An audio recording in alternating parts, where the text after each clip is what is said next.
Bonsoir à tous. À la une de ce journal, un tollé de réactions après l'annonce de la candidature de Maître Akérémouna à l'élection présidentielle prévue en 2018. 2 fois bâtonnier au Cameroun, fils de l'ancien vice-président de l'ex-République fédérale du Cameroun et figure majeure de la lutte anticorruption, Maître Akérémouna est sorti de sa réserve pour, en ces heures troubles de la vie nationale, après avoir critiqué la malgouvernance au Cameroun, il veut construire une nouvelle république fédérale. Quelles sont les chances de succès de sa candidature annoncée dans un processus électoral vicié et contesté au Cameroun? Qui est-il réellement? Dans ce journal, un autre bâtonnier s'exprime sur cette candidature annoncée de Maître Akérémouna. Vous écouterez dans ce journal Maître Charles Tchongan. Et cette crise sociopolitique anglophone s'enlise et laisse transparaître des divisions au sein de l'Église catholique du Cameroun entre les évêques anglophones pro-fédéralistes et ceux qui en appellent à une décentralisation totale. Analyse et décryptage de ces divergences politiques au sein de l'Église catholique, c'est à suivre au cœur de ce journal.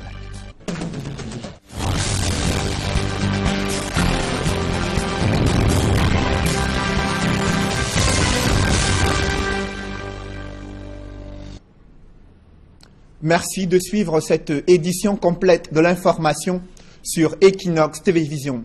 Il a décidé de se lancer dans la course à l'élection présidentielle prévue en 2018. Maître Akérémouna est sorti de sa réserve pour annoncer aux Camerounais sa volonté de construire une nouvelle république où les Camerounais vivront dans l'union et la paix, sans tribalisme, sans injustice, sans favoritisme. 2 fois bâtonnier au Cameroun, figure majeure de la lutte anticorruption, Maître Akérémouna invite Paul Biya à se retirer et préparer une transition pacifique afin que les Camerounais élisent pour la première fois un président de la République. Il estime avoir les atouts pour être le prochain président de la République du Cameroun. Il vient de faire son annonce à l'élection pour être candidat à l'élection présidentielle au Cameroun.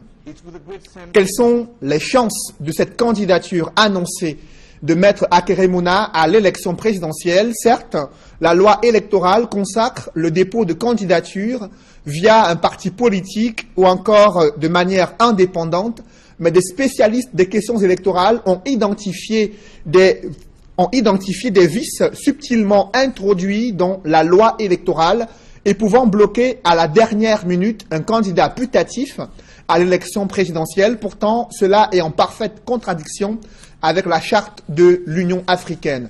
Aïk Cyril et Joël Essengue nous en disent plus dans ce reportage. Maître Akérémouna annonce son intention de briguer la magistrature suprême l'année prochaine. A priori, sa candidature ne pose aucun problème au regard de la loi électorale en vigueur au Cameroun. Tout candidat aujourd'hui, Maître Mouna ou tout autre, pourrait soit être validé par un parti politique, soit obtenir 300 candidats, 300 signatures dans les différentes régions du Cameroun. Il faudrait pour cela avoir 30 signatures par région. Et les 30 signatures, ce n'est pas la signature de n'importe qui, c'est des personnes qui sont supposées être représentatives des communautés locales, notamment les conseillers municipaux, les élus, les députés ou autres sénateurs, les chefs traditionnels des degrés considérables. Il existe donc 2 possibilités, mais pour ce qui est des partis politiques, la loi exige que pour qu'un parti politique présente une candidature à l'élection présidentielle, il faut avoir au moins un élu. Au moins un élu. Qu'est-ce qu'il s'agit d'un conseil municipal, ou d'un député, ou d'un sénateur, il faut avoir au moins un élu. En ce qui concerne les candidatures indépendantes, il faut 30 signatures, 30 lettres de parrainage de candidature, qu'il s'agisse de 30 chefs traditionnels, s'il y en a des chefs traditionnels de premier degré, là-bas, dans cette localité-là, ou de 30 conseils municipaux, ou de 30 députés ou sénateurs, il n'y a pas de problème. Ou 10, 20, ainsi de suite. Donc, aucun quota n'est exigé par la loi. Dans la configuration politique actuelle, 15 partis seulement peuvent investir un candidat. La séquence électorale, si on respecte le calendrier, fait que l'élection présidentielle viendra après les élections législatives et municipales. Donc, le corps potentiel des partis politiques susceptibles de porter une candidature n'est pas encore connu. La même crainte est soulevée pour ce qui concerne les candidatures indépendantes. il est tout à fait difficile pour un candidat de pouvoir obtenir les 30 par région. Parce que vous pouvez avoir 500 signatures dans cette région et dans d'autres régions, vous n'arrivez pas à avoir une signature. Et quand on sait qu'il y a des localités aujourd'hui où le RDPC s'est accaparé l'ensemble des conseils municipaux, il sera donc difficile d'aller piquer dans le RDPC les 30 signatures requises. Selon des experts, la loi électorale en vigueur au Cameroun est en contradiction avec la charte de l'Union africaine, en ce sens que pour les candidatures indépendantes à l'élection présidentielle, elle est essentiellement discriminatoire. Et cette candidature annoncée de Maître Akeremouna suscite un tollé de réactions au Cameroun. Qui est-il réellement, au-delà du fait que c'est le fils de l'ancien vice-président de l'ex-République fédérale du Cameroun? Nous en parlerons dans ce journal avec le bâtonnier Charles Tchungan, invité dans la deuxième partie de ce journal. Mais avant, déroulons le fil conducteur de ces différents candidats déclarés jusqu'ici au Cameroun, qui comptent bien sûr être dans la course pour le fauteuil présidentiel en 2018. On lève le voile avec Eric Ouattat et Donald Anouza. L'avenir de notre pays pourrait bien dépendre de ce qui se passera demain. Ces dernières semaines, j'ai échangé avec de nombreux Camerounais, des citoyens provenant de tous les horizons, à l'intérieur du pays comme à l'extérieur. Maître Akeremouna est candidat à la présidentielle de 2018 au Cameroun. L'ancien bâtonnier de l'ordre des avocats, pour coller à l'actualité de l'heure, affirme que si l'électorat lui accordait l'accès à la magistrature suprême, il choisira le fédéralisme. À côté de la candidature du fils de Tandeng Moula, l'un des pères fondateurs du Cameroun réunifié, l'on compte à ce jour plus d'une dizaine de candidats déclarés au putatif. Parmi les postulants, l'opinion a enregistré en avril 2017 la candidature de Jean-Blaise Ngouet, jusqu'alors connu comme représentant au Cameroun d'une marque de produits électroniques. Celui qui veut diriger le pays sous la bannière du mouvement patriotique pour le changement du Cameroun dévoile un programme politique qui a pour point d'orgue la création d'un statut particulier pour les anciens chefs d'État et les ex-premières dames à qui il veut assurer une impunité constitutionnelle pour les actes posés au cours de leur mandat. D'autres jeunes loups aux dents bien longues, manifestement séduits par l'effet Macron en France, lorgnent avec sérieux le fauteuil présidentiel. Même si Cabral Libi, présenté comme tête de file de ce courant, ne s'est pas officiellement constitué candidat, certains de ses congénères ont déjà annoncé leur ambition politique pour 2018. Serge Espoir Matomba, la trentaine révolue, a été désigné le 10 juin 2017 par son parti, le Peuple uni pour la rénovation sociale, comme candidat de cette formation politique. Le conseiller municipal de Douala 4e s'appuie sur la jeunesse afin de proposer une alternance politique axée sur la bonne gouvernance. À cette liste non exhaustive s'ajoute le leader du parti de l'Esprit d'Avril 48, Jean-Marc Ngos, le candidat déclaré à la succession du président Biya et qui se revendique des connaissances en sciences occultes, appelle le peuple camerounais à se retourner vers Dieu pour libérer la nation. En attendant, l'agenda précis de cette élection, encore lointaine mais certaine, force est de constater que la présidentielle 2018 crée des vocations particulièrement chez les nouveaux venus de la scène politique qui auront certainement maille à partir avec la vieille garde, plus aguerrie par l'expérience politique et dont de nombreux leaders tardent à déclarer leur intention pour 2018. Toujours dans ce chapitre politique, l'Union des populations du Cameroun n'a pas encore officiellement choisi son candidat pour la prochaine élection présidentielle. Mais jusqu'ici, l'on connaît déjà la nouvelle équipe dirigeante de l'UPC. Dr Pierre Baleguel-Nkot et Abiba Issa Douala sont le nouveau tandem placé à la tête de l'UPC. Explication avec Emmanuel Diop et Guy Zogo. Le 7e congrès de l'Union des populations du Cameroun vient de livrer son verdict pour ce qui est des dirigeants de ce parti. Le nouveau secrétaire général élu à l'issue de ce congrès est le docteur Pierre Baleguel-Nkot, tandis que la présidence est dirigée par Abiba Issa Douala. Le nouveau secrétaire général indique déjà les chantiers prioritaires. Il faut structurer le parti à la base, au niveau des régions, parce qu'il y aura les régionales, au niveau des départements, parce qu'il y aura les législatives, au niveau des arrondissements, parce qu'il y aura les municipales. Donc, plus notre mouvement est structuré à la base, plus nous aurons des listes à présenter et plus nous aurons la chance de gagner des mairies et des députés. Au sujet de l'alliance avec le RDPC, sans l'araignée, il estime que l'UPC est en quête du pouvoir et prendra part au scrutin à venir. Notre vision, c'est d'avoir des députés. C'est d'aller aux élections présidentielles. C'est avoir tout le pouvoir ou une partie de pouvoir.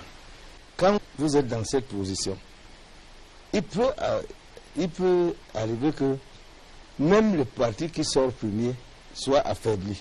À ce moment, qu'est-ce que vous faites? C'est un gouvernement d'union nationale. Bon, vous ne pouvez pas bloquer un pays parce que vous dites que je ne me fous pas à ces partis, alors que vous êtes l'union des populations du Cameroun. Au sujet de l'unité de l'UPC, qui est le talon d'Achille de ce parti, son nouveau secrétaire général annonce une démarche en direction de l'honorable Robert Bapolipote, absent lors de ce congrès. La première chose que je dois faire, c'est bien évidemment de lui tendre la main, parce que, en l'occurrence, nous sommes quand même les chrétiens. Je crois que vous allez à l'église, vous savez que Jésus-Christ, ce qu'il faisait, c'est lui qui allait vers les gens, pas eux qui venaient vers lui. Donc, il faut lui tendre la main. Il vient, on cause, il rejoint le parti, il a une expérience en tant que membre du Parlement, en tant que député. Nous avons besoin de cette expérience dans le parti. À l'UPC, on veut croire que le temps de la refondation est arrivé. La construction de l'unité nationale est mise à rude épreuve au Cameroun. La montée des revendications à caractère sécessionniste et les violences meurtrières en sont la parfaite illustration. Alors que la crise sociopolitique anglophone s'enlise, la conférence épiscopale nationale reproche au gouvernement de brouiller les pistes d'un dialogue franc et sincère, au cours duquel toutes les vérités historiques doivent être abordées sans tabou. Des précisions avec Élisée Borba et Aïk Cyril. Visés par une plainte d'un groupe de parents d'élèves, des évêques de la province ecclésiastique de Bamenda ont récemment bénéficié de l'arrêt des poursuites. Mais la conférence épiscopale nationale du Cameroun exige que les auteurs de cette plainte soient eux aussi traduits en justice. C'est trop facile d'obtenir des gens en justice et après de décider que les charges sont... Je crois que c'est pas sérieux. Nous souhaitons qu'il n'y ait plus ce genre d'amateurisme. Si les gens n'ont rien fait, il ne faut pas les assigner en justice. S'ils ont fait quelque chose, il faut aller jusqu'au bout. Parce qu'il ne faut pas donner l'impression qu'on a pitié des évêques. Alors, c'est pas sérieux. Parce que le point d'interrogation va rester quand même. Et si effectivement on a tenu les évêques en justice pour rien, que ceux qui l'ont fait, n'est-ce pas, répondent de leurs actes. Sur le problème anglophone, proprement dit, la conférence épiscopale nationale du Cameroun, à travers la commission Justice et Paix, pense qu'il y a des vérités historiques à ne pas cacher. Un dialogue, mais un dialogue que j'ai qualifié dans ce sans complexe, hein, et en lien avec la vérité. Parce qu'il y a une vérité historique. Vous voyez? Et l'évangile dit la vérité libère. Tant qu'on occulte, n'est-ce pas, cette vérité historique, le dialogue précédent ne peut pas être franc. S'agissant de la forme de l'État, les évêques optent pour le respect de la Constitution qui consacre l'État unitaire décentralisé, même s'ils se défendent d'avoir clairement pris position à ce sujet. Donc il n'est pas question d'un choix que les évêques ont fait. Les évêques demandent que précisément le choix qui avait été fait de façon constitutionnelle qu'il soit mis en place. Nos textes fondamentaux ont quand même retenu, depuis plusieurs années, j'insiste, n'est-ce pas, la forme en lien avec la décentralisation. Eh bien, les évêques estiment que si elle avait déjà été mise en place, la probabilité est grande que ce que nous vivons maintenant soit un peu atténué. Si les évêques optent pour le dialogue en guise de solution à la crise anglophone au Cameroun, ils exigent également plus de justice au propre comme au figuré. Vous l'avez vu, cette crise sociopolitique anglophone laisse transparaître des divergences d'opinion politique au sein de l'Église catholique du Cameroun. D'un côté, la conférence épiscopale plaide en faveur d'une décentralisation totale des institutions publiques. Dans le chaudron de la crise, les évêques anglophones de la province ecclésiastique de Bamenda vont bien plus loin en exigeant la mise en place d'un fédéralisme. Pour la conférence épiscopale, chaque Camerounais doit reconnaître sa responsabilité dans le malaise social qui prévaut dans les régions anglophones. Par contre, les évêques de la province ecclésiastique de Bamenda estiment que le régime de Yaoundé et le RDPC sont les principaux responsables des escalades de tensions qui prévalent dans les différentes régions anglophones. Comment comprendre ce ton incisif des évêques anglophones qui contraste avec le ton modéré de la conférence épiscopale? Élément des réponses dans ce reportage signé Kate Diarra.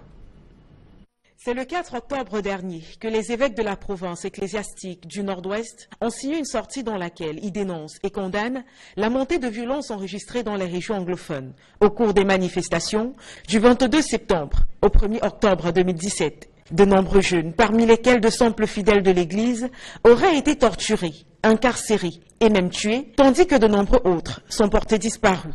Les évêques vont plus loin et s'insurgent contre le cynisme des dirigeants en raison des manifestations des personnalités du RDPC qui ont marché le 1er octobre sur toute l'étendue du territoire pour commémorer la réunification, alors qu'en face, un peuple qui revendiquait son indépendance était discriminé, persécuté. Un état de choses qui aurait poussé le peuple en question à se radicaliser. Conclut-il, ils en appellent à la libération des personnes incarcérées, la démilitarisation des deux régions, le passage à l'État fédéral pour éviter le génocide. Une position taxée de radicale et partisane. L'aile radicale qui est constituée des évêques de la zone anglophone, notamment, qui, dans une approche de manque de distanciation par rapport aux faits, parce qu'ils sont originaires de la zone, donc ils versent dans ce qu'on appelle repli identitaire et manque quelquefois d'objectivité et de lucidité dans l'analyse de la situation. Une position qui va à l'encontre de celle prise par la conférence épiscopale nationale du Cameroun, qui pour sa part en appelle à l'intensification des prières en faveur de la paix, au dialogue et à la décentralisation totale des institutions publiques, un rôle de pacificateur et de rassembleur propre à l'Église. Un côté de la conférence épiscopale qu'on peut appeler modéré, en reconnaissant que l'État a le pouvoir régalien de résorber cette crise, mais condamnant quand même la violence qui est exercée par la destruction des biens, par des violences exercées, des voies de fait sur des personnes, c'est qu'aucun texte biblique, quitte à convoquer les exégètes de la Bible, aucun texte biblique n'incite, n'invite et ne cautionne la violence. Ça, une église qu'on a pourtant vu très impliquée dans la gestion des tensions au Congo. Disons que l'église va avec le préjugé favorable de ce qu'ils font dans la neutralité, ils n'ont pas de parti pris. Et puis c'est pourquoi vous avez bien pris le cas du Congo, où bien toutes les grandes médiations dans ces pays ont été menées par la conférence épiscopale. Mais je crois qu'il faut questionner plutôt la texture sociologique de ces évêques. Parce que ceux de la RPC, par exemple, ont montré à beaucoup de preuves leur objectif. Dans le reste de l'actualité, le cri d'alarme des populations résidentes dans le 5e arrondissement de Douala, non loin du parcours Vital, les routes ne cessent de se dégrader. Automobilistes, usagers, conducteurs de mototaxi broient du noir sur ce parcours de combattants. Malgré le cri de détresse, rien n'a été fait. Jusqu'ici, reportage Gladys Sidier.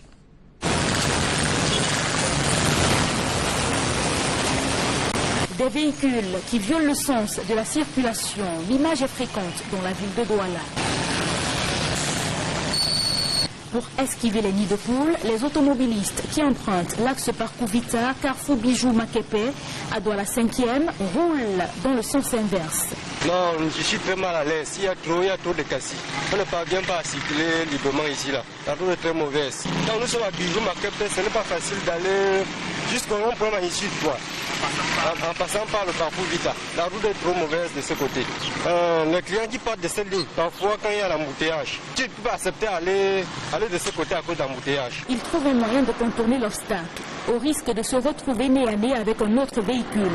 Les défauts de la chaussée font partie du quotidien de ces usagers qui essayent tant bien que mal de s'y accommoder, mais sans vraiment y parvenir. Puisqu'à chaque traversée, les véhicules en prennent un coup. Ah ben, mais les routes de Douala se dégradent au fil de temps, on ne sait pas ce qui se passe, où c'est mal travaillé, où c'est... Non, aux heures de pointe ici, tu ne peux pas passer. Aux heures de pointe, il y a l'embouteillage grave ici. Avant, ça avait baissé quand on avait travaillé la route, mais avec cette dégradation-là, c'est pas facile. La route est tellement gâtée. On ne sait même pas s'il y a les mers ici. Pour parcourir un tronçon de quelques mètres, les automobilistes mettent plus de temps que prévu, puisque tout le monde est obligé de ralentir pour ne pas abîmer son véhicule, ce qui crée d'énormes bouchons, surtout aux heures de pointe. C'est la problématique majeure de la vie nationale au Cameroun, cette crise sociopolitique anglophone qui cristallise l'attention de la République du Cameroun, mais aussi celle de la communauté internationale, et l'annonce de la candidature de Maître Akeremouna qui suscite un tollé de réactions. Je vous disais dans ce journal que notre invité est le bâtonnier Charles Tchongan. Vous l'écouterez en deuxième partie de ce journal. Mais d'abord, cet air de tristesse qui plane sur les 7 collines de Yaoundé. Un célèbre patriarche s'est éteint à la suite d'une crise cardiaque au centre des urgences à Yaoundé. L'émotion est à son comble chez Onambele Zibi. La famille du défunt est inconsolable malgré le réconfort des personnalités de la République, autorités administratives traditionnelles et forces vives du Mfundi. Des précisions avec Emmanuel Diop et Marcelin Gansap. À peine le jour s'est-il levé à Fébé Village que le domicile du patriarche Émile Onambele Zibi a été pris d'assaut par une foule immense. Des cris et des pleurs annoncent la mauvaise nouvelle, celle de la disparition du maître des lieux.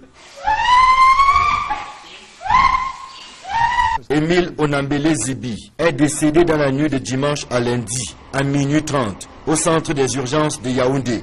La triste nouvelle s'est répandue, telle une traînée de poudre, plongeant dans l'émoi, la tristesse et la consternation, aussi bien les membres de sa famille que les voisins, les patriarches du Fundi et plusieurs personnalités de la République, lesquels se bousculent à sa résidence pour essuyer les larmes de la famille éplorée. Le ministre Grégoire Oona, par ailleurs voisin du disparu, n'a presque pas de voix. Je pense que je n'ai rien à rajouter à toute cette tristesse et à toute cette désolation. Le professeur Joseph Oona, ancien membre du gouvernement, va trouver plus de force pour exprimer la douleur qui l'étreint. Je pense qu'il n'y a pas beaucoup à dire. C'était quelqu'un vraiment de très noble extraction. Il était pratiquement le patrimoine de la ville de Yaoundé. Et moi, en tant que Mbok Tchumbala, je suis profondément attristé par sa mort. Je crois que par le passé et par le présent, on était toujours ensemble. Je crois qu'il y a même quelques semaines, il m'a envoyé encore des SMS. Je suis très attristé. On verra comment les choses vont se dérouler. C'est la même tristesse qui anime les patriarches du Fundi, dont la présence ne passe pas inaperçue. Tous ont en souvenir l'image d'un baobab qui aura marqué de son empreinte l'histoire politique et sportive du Cameroun. L'image qu'il nous a laissée, nous les patriarches, il savait dire la vérité. Il nous a insulté de dire la vérité devant quelqu'un. Même s'il a le fusil, dis-lui la vérité. C'est un baobab qui parle, c'est un Fundi à terre. Il n'avait pas la langue de bois. C'était un résistant, le genre de chevalier qu'il faut avoir dans son camp. Et parce que c'était mon partenaire politique, il m'a accueilli à bras ouverts. Même à un moment donné, il est arrivé que lui et moi, on se chauffe. Parce qu'effectivement, deux brutes, mais on arrivait toujours à s'entendre parce que les grands hommes finissent toujours par s'entendre. C'était un grand homme politique qu'il fallait avoir avec soi et non contre soi. Pour l'instant, les veuves sont tenues loin de l'objectif de la caméra et les membres de la famille, dont sa fille aînée, ici à l'image, n'ont pas souhaité s'exprimer. Mais l'on apprend que c'est vendredi dernier que le patriarche a entamé son dernier séjour terrestre avec son admission au centre des urgences de Yaoundé à la suite d'une crise cardiaque. Le dimanche 8 octobre, il va entrer dans un coma profond qui l'emporte finalement aux environs de minuit. Né le 7 juin 1944 à Yaoundé, le patriarche Émile Onambele Zibi laisse 2 veuves et une nombreuse progéniture, à jamais marquée par la perte de cet être cher. Vous l'avez suivi, c'est un baobab qui s'est renversé, le patriarche Onambele Zibi, patrimoine du culturel du Cameroun qui s'en est allé, un gardien des traditions réputé, courageux, téméraire et respecté pour ses prises de position tranchées dans le football et la politique, une grande gueule qui s'est tue pour l'éternité. Évocation de l'homme avec Joël Essengue et Marcelin Gansap. Nous voulons faire un très grand club. Vous savez, le club est un club mythique. Difficile de parler de football et d'évoquer la question du patriarcat dans le Fundi sans faire allusion à Émile Onambélé Zibi. C'est beaucoup plus sur ces deux principaux terrains que le disparu a fait entendre sa voix, redouté et respecté qu'il était. Féru de football, Émile Onambélé Zibi l'a été quasiment pendant toute sa vie, comme en témoigne sa longévité à la tête du Tonnerre Karala Club de Yaoundé, un club mythique de la capitale qu'il portait dans son cœur et pour lequel il était prêt à se battre jusqu'à la dernière goutte de sang pour défendre l'honneur. On a encore en mémoire le dernier combat qu'il a livré au stade militaire en début de saison, avant de se résoudre à laisser le club au camp d'en face pour un repli digne d'une retraite méritée à son domicile de Fébé Village. Sa présidence de l'association des clubs d'élite du Cameroun est également une référence à ne pas négliger. Lui qui, contre vents et marées, a toujours supporté la voix de ses pairs. Ceux qui l'ont côtoyé parlent d'un homme téméraire qui ne partise pas avec le mensonge, quitte à se faire des ennemis. Ses prises de parole ont souvent fait jaser. Par exemple, lorsqu'il s'est agi de prendre position sur certains faits d'actualité au nom des patriarches du Fundi. Le dernier en date étant l'appel lancé à Paul Biya pour la libération des prisonniers du Fundi à la suite de la mise en liberté de certains détenus de la crise dite anglophone. Président des patriarches autochtones du Fundi, Émile Onambélé Zibi reprécisera sa pensée, mais les commentaires iront bon train dans les chaumières. Qui ne se souvient de cette autre sortie via un mémorandum dans lequel il accusait le président de la République de ne pas favoriser l'épanouissement des filles et fils du Fundi, ce qui lui valut d'ailleurs une mise en quarantaine, sans que cela n'entame pour autant son franc-parler. Militant de la première heure du RDPC, Émile Onambélé Zibi était conseiller municipal au sein de l'exécutif de Yaoundé 2 et n'hésitait pas à dénoncer la corruption et le clientélisme qui ont cours au sein de sa famille politique. Même dans la maladie, il sera resté égal à lui-même jusqu'à ce que son souffle s'arrête définitivement à minuit 30 dans la nuit du 8 au 9 octobre 2017, laissant le Fundi orphelin d'un de ses plus grands gardiens de la tradition. Une grande gueule qui se tue à jamais. Dans une poussière de seconde, la deuxième partie de ce journal.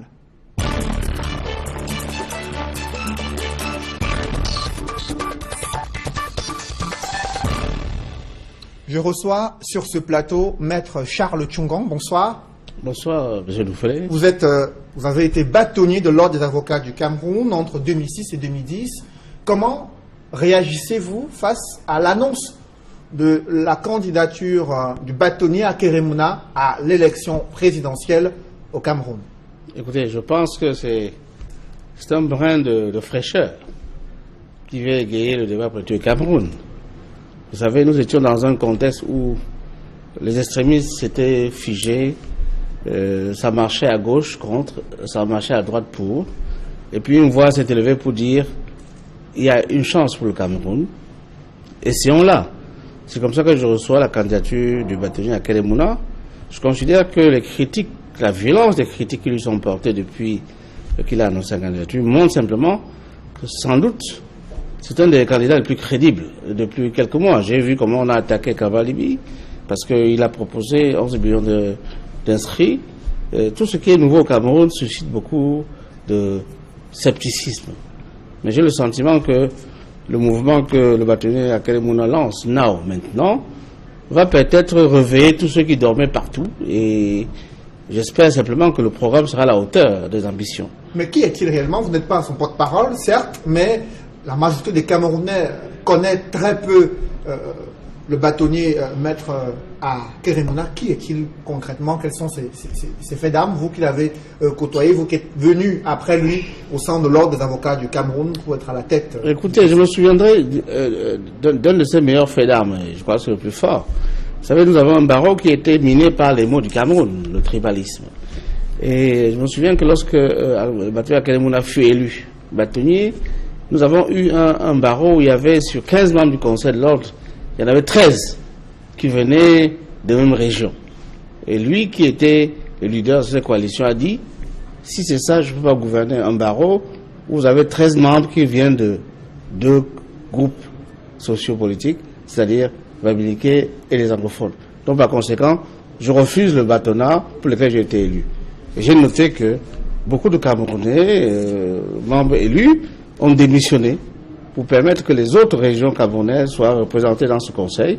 Et c'est là qu'est né ce que nous avons appelé le Rainbow, le groupe arc-en-ciel, qui a permis à des gens qui n'avaient pas de base électorale puissante, comme les gens de l'Ouest et du Nord-Ouest du Sud-Ouest, comme le Batoye Banga, d'arriver au bâtonnat sur une base de compétences et de respect. Donc je pense que c'est quelqu'un qui n'est pas arrivé à des questions tribales, qui n'est pas arrivé à des questions mercantilistes, qui n'est pas arrivé à des questions qui touchent, n'est-ce pas, à la corruption. Je souhaite que le programme qui va nous dérouler, on l'espère, va permettre à voir comment il souhaite gouverner si un matin les Camerounais le choisissent comme président de la République. Alors vous avez parlé des critiques acerbes contre lui. L'une d'entre elles concerne bien sûr sa filiation anglophone. On estime que cette sortie de Maître Akelemona est essentiellement opportuniste, liée à la crise actuelle qui prévaut dans les deux régions anglophones. Qu'est-ce que vous en pensez? Vous savez, M. Noufele, je regarde la vie politique camerounaise depuis de nombreuses années. J'en ai été acteur par mes moments perdus dans la vie politique. J'ai regardé il y a quelques semaines comment on a critiqué Brenda et Junior parce qu'il voulait il voulait concourir à l'accès à l'ENAM. Le crime du père que le fils doit subir, là, il faut que ça cesse. On fait le procès d'Akelemona pour avoir été le fils d'eux. On a fait le procès de Brenda et de Junior pour être les filles et le fils d'eux. Il faut que ça s'arrête. Ce Cameroun nous appartient à nous tous. Les pères fondateurs n'ont pas créé un pays où les enfants doivent payer les péchés du père, encore qu'on n'a pas encore établi, que les parents aient commis des péchés. Donc par conséquent, je souhaite que les Camerounais jugent la candidature de Maître Akelemona, du Batoye Akelemona, comme la candidature d'un citoyen libre qui a décidé. Et c'est un acte de courage dans ce pays de dire cela aujourd'hui. Parce qu'aujourd'hui, on voit tout le monde, tous les gens qui sont tapis dans l'ombre et qui attendent que le père s'endorme pour que les couteaux sortent la nuit pour se présenter. Lui, il a dit qu'il veut que ça se passe aujourd'hui. J'attends comment le président de la République va réagir à cette candidature et puis nous verrons comment les gens vont se déterminer pour faire en sorte que nous puissions, ceux qui le soutiennent, fassent en sorte que ça devienne demain une espérance. Alors, il a choisi de mettre son programme politique sous les couleurs du fédéralisme, d'ores et déjà annoncé dans ses premiers propos. Cela démontre une fois de plus qu'en 2018, le débat politique sera centré autour du système de gouvernance au Cameroun. Quelle est votre analyse? Vous souffrez que je ne sois pas d'accord avec lui sur ce point. Moi, j'ai la conviction que le débat sur l'avenir du pays ne porte pas pour ou contre le fédéralisme. Le débat dans ce pays porte sur la capacité de l'État et des institutions de ce pays à faire en sorte que l'ensemble des citoyens de ce pays se sentent bien dans ce pays, que les gens se mettent au travail, que les mairies travaillent, que les routes soient construites, que les hôpitaux soient construits, que les écoles fonctionnent, que j'ai un peu d'air. Comment mettre tout cela en musique sans que le système de gouvernance actuel ou futur ne soit modifié? La question de la gouvernance est une question par rapport à laquelle tout le monde est d'accord. Mais la question de la forme de l'État n'est pas la solution. La solution, ce n'est pas la forme de l'État. Ce n'est pas la question du fédéralisme. Moi, je milite pour un Cameroun où, dans le cadre d'une forte décentralisation, une forte régionalisation, une grande autonomie pour les régions spécifiques comme le Nord-Ouest et le Sud-Ouest, les citoyens puissent se sentir concernés par la manière dont le Cameroun est géré. Parce qu'en fait, les questions sur la forme, ceux qui se débattent sur la forme de l'État se trompent. Et pour quelle raison? Parce qu'en réalité, si vous interrogez un citoyen de Bonapriso ou de Makepe, tout à l'heure dans votre reportage, je voyais comment les chauffeurs souffraient pour traverser les nids de poules. C'est ça qui intéresse le Camerounais. Le travail, les routes, la santé, l'école. Ce n'est pas le fait qu'on dessine un État, n'est-ce pas, virtuel, avec des... Mais donc on estime qu'avec un système fédéral, les populations pourront elles-mêmes, à travers les élus, avoir plus de moyens de pouvoir résoudre ces problèmes liés justement aux infrastructures et aux services sociaux de base. Je vais vous donner deux exemples. Le fédéralisme a ceci d'inconvénient. Lequel? Qu'il va accroître le coût de gestion des structures de l'État. Vous aurez 2 États fédérés et un État fédéral. Sur le plan financier, ça coûtera cher, n'est-ce pas? Maintenant, même dans l'État unitaire, indivisible, comme disent ceux qui militent, qui marchent depuis quelques mois dans les rues, les grands projets qu'on a annoncés comme des grands projets structurants, ce sont des projets à coût nul, parce que quand vous avez un projet comme Mvele, où on a construit une grande centrale, on a fait croire aux Camerounais que c'est une grande centrale électrique, alors que c'est une centrale de retenue d'eau pour gérer le cours de la Sanaga, qui ne produit pas d'électricité pour les voisins. Il a fallu que la BAD vienne au Cameroun fournir quelques financements pour qu'on construise une centrale électrique à côté pour fournir les villages d'à côté. Quand vous prenez la centrale de Mekim, où à l'arrivée, on s'est rendu compte qu'une quinzaine de villages alentours ont été inondés parce qu'on n'avait pas pensé au fait que cette centrale, lorsqu'il serait mis en marche, inonderait les populations. Quand on a un port, comme le port de Kribi, qui est un ouvrage exceptionnel, mais qui a été construit avec beaucoup de projets annexes, comme le mine de Mbalam. Il y avait 462 km de voies ferrées qui devaient transporter les fers de Mbalam pour aller au quai minéralier du port de Kribi. Il y avait les mamelles de Kribi, parce que Kribi a du fer aussi. L'autoroute qui devait relier, n'est-ce pas, Kribi à Edea, la grande réforme d'Alucam, qui devait permettre, n'est-ce pas, de servir Yaoundé et de servir Douala. Tout cela n'a pas été fait. Mais on a quand même construit le port en eau profonde de Kribi. Mais quand vous avez construit la grosse infrastructure, sans prévoir les voies de délaissement, qu'est-ce qui reste? Il reste effectivement un grand investissement, ce que les gens appellent un éléphant blanc, qui en fait ne booste pas l'économie, qui ne crée pas d'emploi, mais qui est, dans le budget de l'État, un poids mort. Donc en clair, pour vous, quel que ce soit le fédéralisme ou l'État unitaire décentralisé, la question de la gouvernance doit être au cœur des préoccupations. Me semble-t-il. Voyez-vous, quel que soit l'État que vous choisissez, la forme de l'État que vous choisissez, s'il n'y a pas un programme économique puissant qui remette les Camerounais au travail. Voyez-vous, moi j'ai beaucoup souffert depuis 2 semaines. Quand j'ai vu des gens marcher à Boya, à Bamenda, et puis quand j'ai vu dans les autres 8 provinces, des gens marcher contre ou pour, etc., je me suis dit, quel gâchis. Comment ce pays peut se permettre autant d'énergie gâchée alors qu'il y a tellement de choses à faire?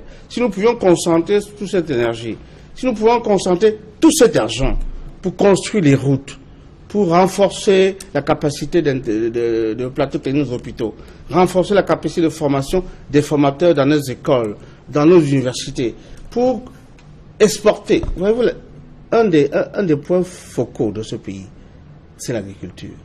Vous avez oublié l'agriculture. L'agriculture a été, dans les années 60, n'est-ce pas, la plus grande richesse du Cameroun, parce que le pétrole est arrivé 20 ans plus tard. Est-ce que ces questions-là, dont vous faites mention, cette problématique socio-économique, est-ce qu'elles doivent être intégrées dans ce dialogue que tout le monde appelle de toutes leurs forces pour pouvoir sortir de la crise? Vous savez, le confort politique des gens, c'est comme à la tripartite. Ils cherchent tous des postes. Ils veulent être tous sortis d'un grand machin national. Ils veulent tous ministres, gouverneurs, ambassadeurs. Mais au sortir de tout ça, que deviennent nos populations? Que deviennent-ils? Il faut que nous posions les vraies questions et que nous leur apportions les bonnes réponses. Regardez la route Douala-Yaoundé. Tous les 2-3 semaines, il y a des bus qui s'effondrent. Pourquoi? Parce que la capacité, n'est-ce pas, de résistance de la route est morte. Et ces bus qui ont été construits il y a 30 ans ne sont plus à même à supporter, n'est-ce pas, la charge routière qu'elle supporte. Regardez notre autoroute qu'on a déclenchée il y a quelques années. Elle est bloquée pourquoi? Parce que les populations qu'on a déguerpies n'ont pas été indemnisées.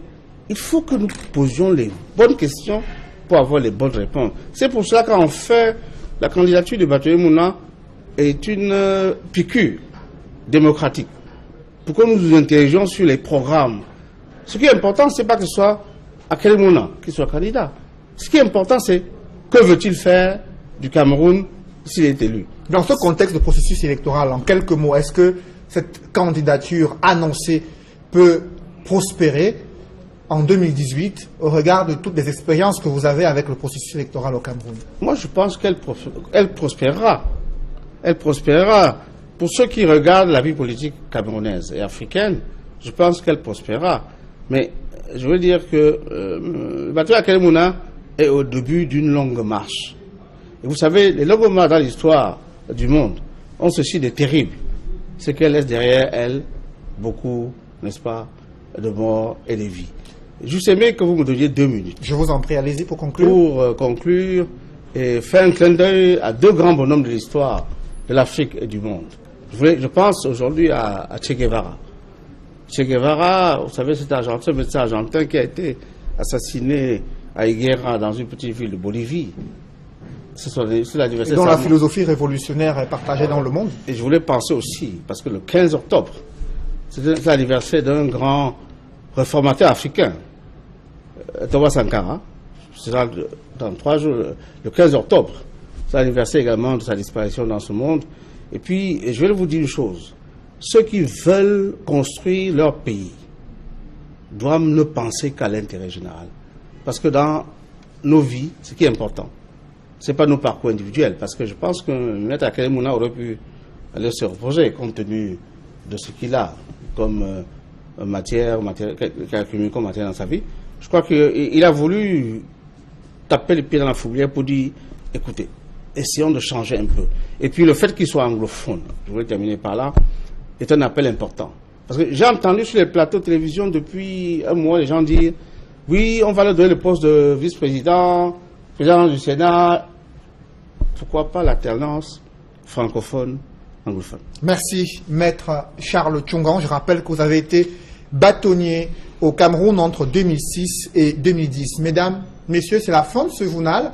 Merci de l'avoir suivi. Ne manquez pas 100% foot ce soir. Parmi les invités, le team manager des Lions Indomptables, Alphonse Camille, l'invité de Étienne Pascal Azégué. Il s'exprimera sur cette controverse qui le concerne au sein de la tanière des Lions Indomptables, mais aussi les performances de ses joueurs et bien sûr son histoire glorieuse au sein des Lions Indomptables. Alphonse Camille, invité de l'émission 100% foot à suivre juste après ce journal, émission réalisée par Emos Fouanga et présentée par Étienne Pascal Azégué.